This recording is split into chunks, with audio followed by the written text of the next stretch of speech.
Hey, it's me, MLB. Here is chapter 37 of Cute Little Love Letters, and this one is titled A Worried Denki Bean. Yes, I can do that. I would love to come and help, you said happily. The markets had always been a happy place for you. It was filled with pleasant, relaxed and happy people, and you loved it when your mum gave you some money to go and buy the delicious homemade gingerbread biscuits from the farming stall. They also sold eggs, fresh honey and other local produce, as well as freshly made foods as well. Wonderful. It starts from 6 a.m, your mum said, so we'll be up early. Okay, you nodded into the phone. That's okay. Oh, and Mum, how's Dad? You asked, remembering that you hadn't told your mum about talking to the teachers and other things that you'd been going through just yet. Oh, your mum said softly. Now, I'm telling you this just so you're aware, but you are not obligated in any way, shape or form to act on it. But Dad has been very quiet since you were here last, as you can imagine, and I'm sure you're dealing with the news in your own way, she said. But if you feel it would be beneficiary to your journey or his, feel free to send him a little message. You two are bonded by something special. Okay, you said softly. I think I will. And how are you, my petal? She asked gently. I'm okay, you said softly, staring down at your feet. What does okay mean? She asked kindly. It means I'm feeling neutral to it. I don't have any strong emotions, you replied. I spoke to the teacher about the assignment, and he said I could focus more on the human and fae connection and how the quirk manifests for me. So I might need to ask you some questions about your quirk later, if that's okay, you asked her. Yes, that's completely fine, my lovely. We can talk this weekend, she said. I'll let you go now. But you be good and stay positive and keep your beautiful head high. Thanks, Mum, you said gratefully. You're always welcome, my lovely, she said gently. Love you always. Love you too, always, you replied before ending the call.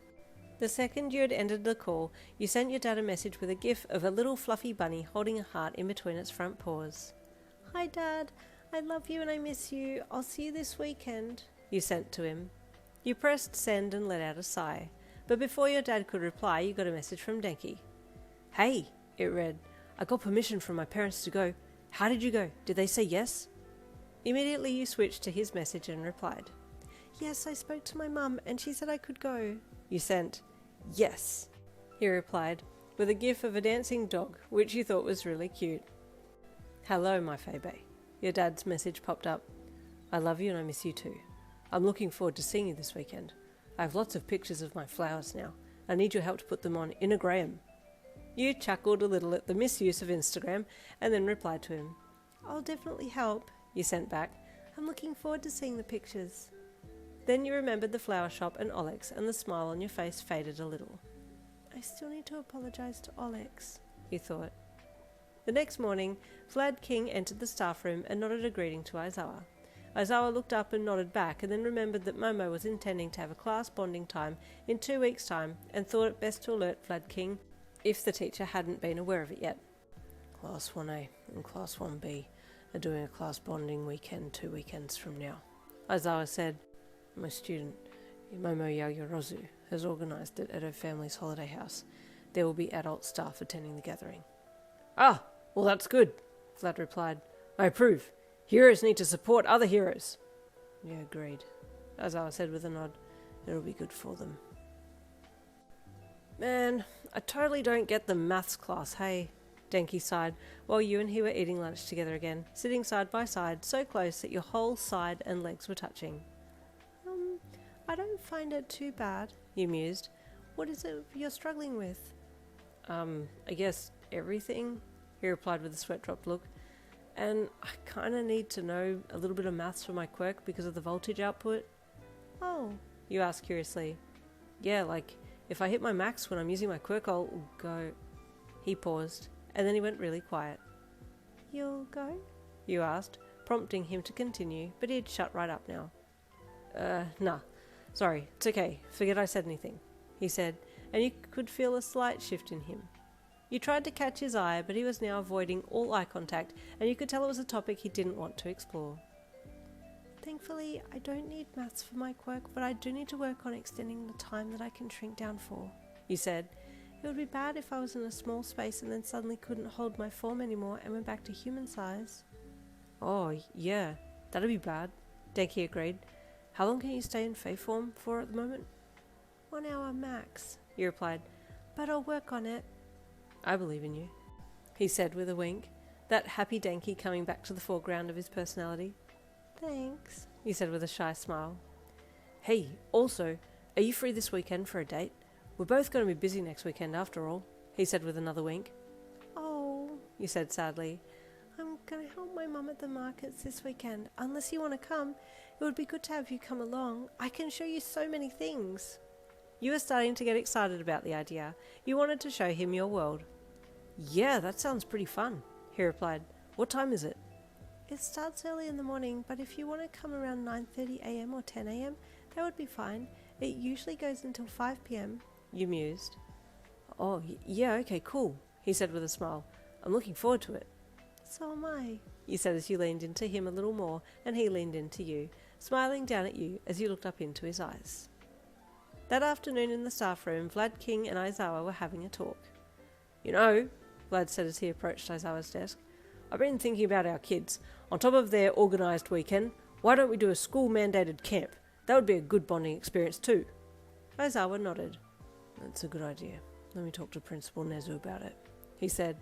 It would be a good way for everyone to come together again. We could work on quirks together. Good, Vlad King replied. That's a good idea. Let me know what he says. Will do, Aizawa said with another nod before getting back to his work. It was now later that night and Denki was knocking on Sero's door. Hey, dude, you here? He asked as he tried the doorknob and it opened. If I wasn't, I would have locked the door, Sero replied, spinning in his chair to face Denki. Oh, hey! Denki greeted, as if he wasn't expecting the Ravenet to be there. What's up, dude? You tell me, Sero chuckled. You're the one coming in here. Hey, kinda need some help, Denki said sheepishly. It's about Yin. When is it ever not about Yin? Sero teased, watching Denki walk to the bed and sit down. Denki chuckled with embarrassment.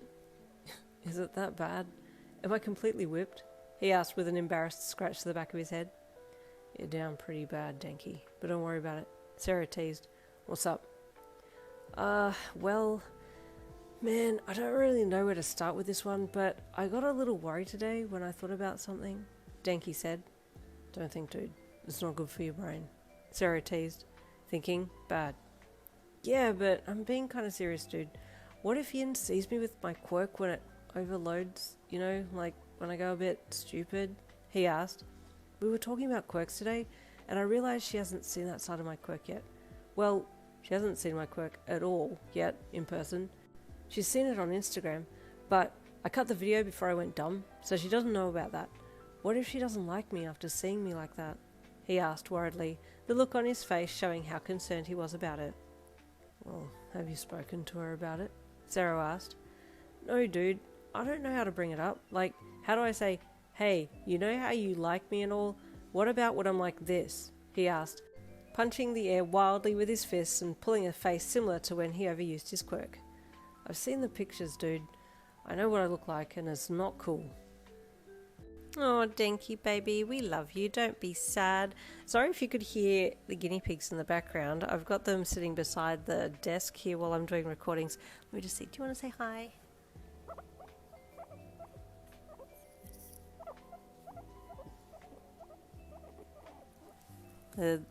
Laz was like, can I eat it?